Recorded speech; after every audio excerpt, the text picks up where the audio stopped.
Hola a todos los asistentes del Tercer Congreso Latinoamericano de Estudios Chinos. Mi nombre es Iván Cifré Santana, estudiante de la Universidad San Ignacio de Loyola, y mi ponencia va a tratar sobre la iniciativa del Collar y Ruta o la Ruta de la Seda y qué retorno representa para la República Popular China la consumación de la misma. Los temas a tratar van a ser los siguientes: la diplomacia de la trampa de la deuda, la sostenibilidad de deuda y la gobernanza institucional de los países del proyecto, y la crisis interna de China y, por supuesto, su desaceleración económica y cómo afecta sus intereses dentro del mismo proyecto. En la Universidad de Nazarbayev en 2013, en Astana, Kazajistán, Xi Jinping presenta la necesidad de crear un cinturón económico a través de la Ruta de la Seda, de la antigua Ruta de la Seda, por supuesto, que vaya del Océano Pacífico al Mar Báltico, en el cual comprendería un mercado de 3.000 millones de personas, el cual representa el mercado más grande del mundo, con un potencial que aún no había sido explotado. La idea de este proyecto es promover una cooperación internacional activa, desarrollar una mayor cohesión y correlación entre las políticas exteriores, financieras y comerciales de los Estados miembros y construir una nueva plataforma multilateral de cooperación internacional que permita ser paralela, inclusive más inclusiva que la plataforma occidental, por así decirlo. Se plantea en 2015 la visión y los planes de acción y posteriormente se va maquinando un colchón económico para poder financiar los proyectos que van a llevarse a cabo, y se funda el Banco Asiático de Inversión e Infraestructura.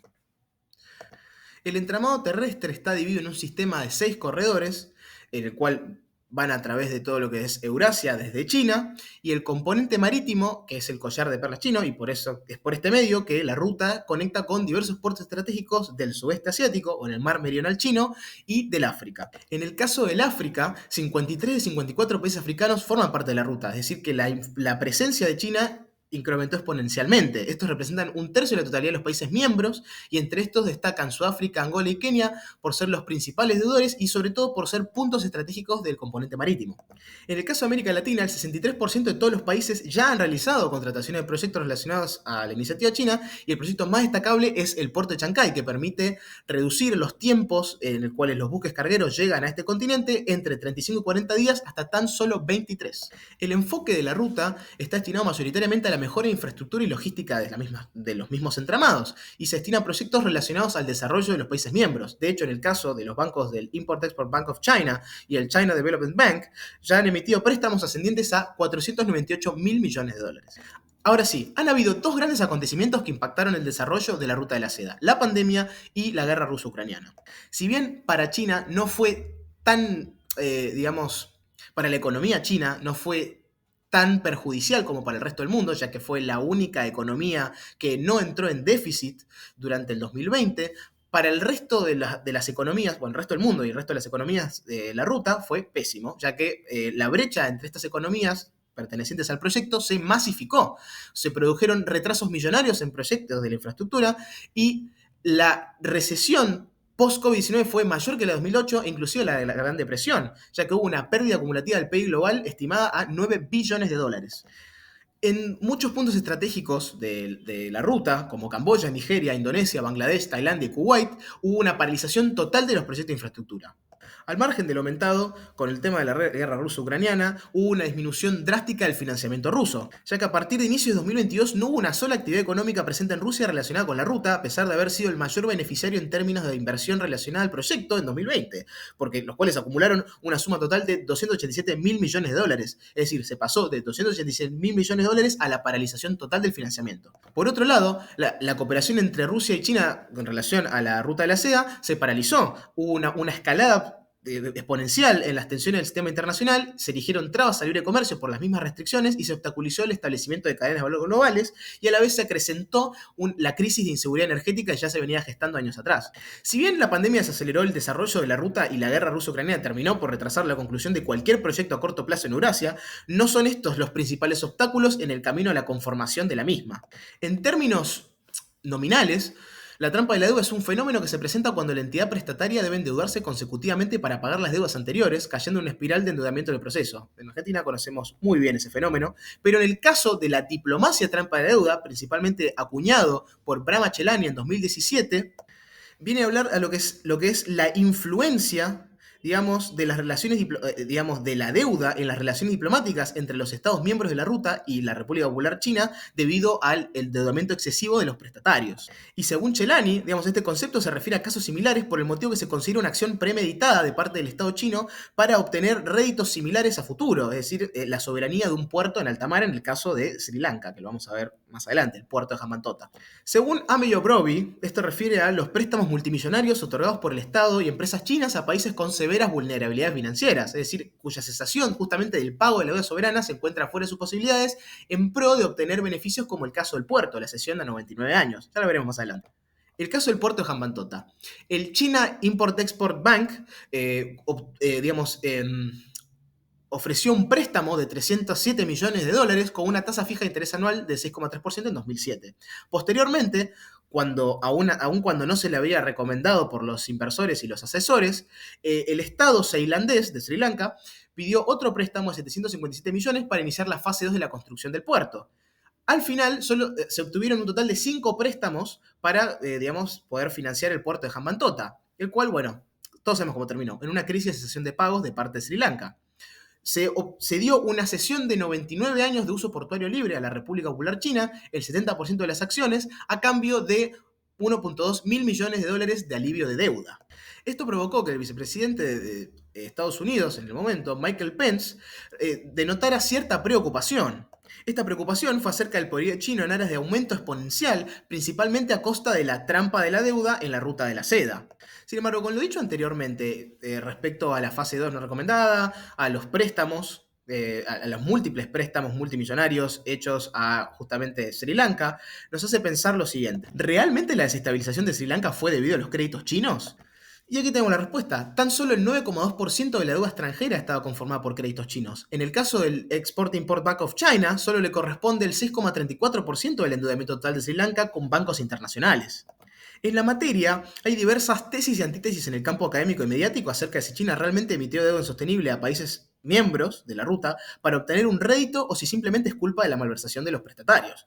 Por ejemplo, Bräutigam y Rittmeyer aseguran que no hay una intención maliciosa y neta en los préstamos y son meros negocios en pos de un fin común, la consolidación de la ruta.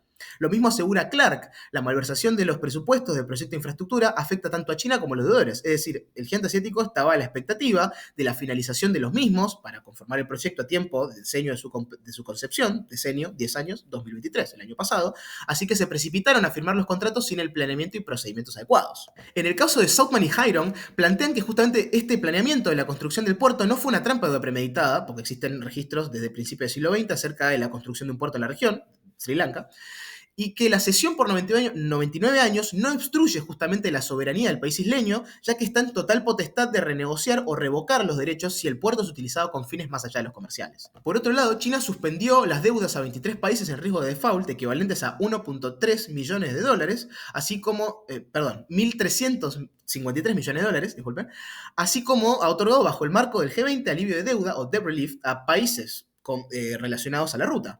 Por otro lado, el People's Bank of China proveyó a bancos centrales alrededor del mundo 170 mil millones de dólares en liquidez a través de su línea de swap de divisas para justamente evitar una crisis de cesación de pagos soberanos. Por ende, ¿es realmente una trampa de deuda? ¿Es un costo necesario para el desarrollo de los países emergentes? Bueno, no es una trampa de deuda, porque la falencia endémica de los referidos estados no está directamente relacionada con China, sino con el punto que vamos a considerar a continuación, el cual es la sostenibilidad de deuda y la gobernanza institucional. Según Hakura, la capacidad de un país de mitigar sus pagos presentes y futuros sin necesidad de ayuda financiera excepcional es sostenibilidad de deuda, es decir, si su deuda es sostenible y por supuesto pagable.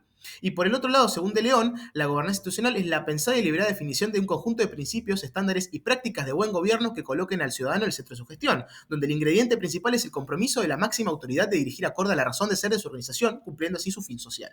Es decir, que las instituciones actúen acorde a su razón de ser y no acorde a su enriquecimiento, o el enriquecimiento de las élites regentes, que ese es justamente el problema. El reto más grande de la ruta de la seda hoy en día es la frágil sostenibilidad de deuda y la pobre gobernanza institucional de los países miembros.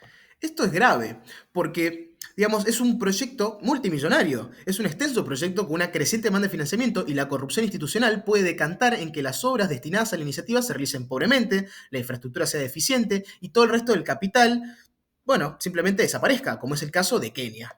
El proyecto del ferrocarril Kenyatta, a la par de varios proyectos de infraestructura inviables e incompletos, ni siquiera fue completado porque termina en medio de la nada. Sí, las vías de ferrocarril acaban en medio del desierto y ya se agotó básicamente todo el financiamiento, que fue de 4.7 mil millones de dólares, y sumió al país en una deuda del 70% sobre el Producto Bruto Interno. Entre las prácticas nocivas para el proyecto se encuentran la colusión, la manipulación de ofertas, los retrasos, las coimas y el fraude. Y ejemplos como el que acabo de mencionar, hay muchos otros. Ya sea el puerto de Corgos, sus coimas multimillonarias, la ruta del contrabando y la corrupción sistematizada en la frontera de Kazajistán, que hizo perder grandes sumas de dinero tanto a China como a la nación kazaja.